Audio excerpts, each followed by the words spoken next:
Xeriscaping is the process of landscaping or gardening that reduces or eliminates the need for supplemental water from irrigation.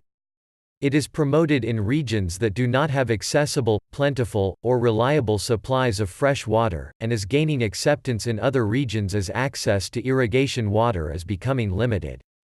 Xeriscaping may be an alternative to various types of traditional gardening. In some areas, terms as water-conserving landscapes, drought-tolerant landscaping, and smart scaping are used instead.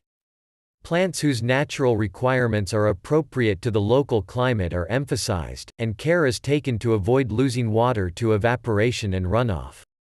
The specific plants used in xeriscaping depend upon the climate.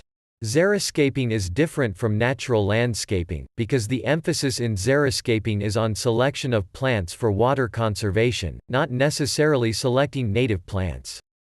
Public perception of xeriscaping has frequently been negative, as many assume that these types of landscapes are ugly expanses of cactus and gravel.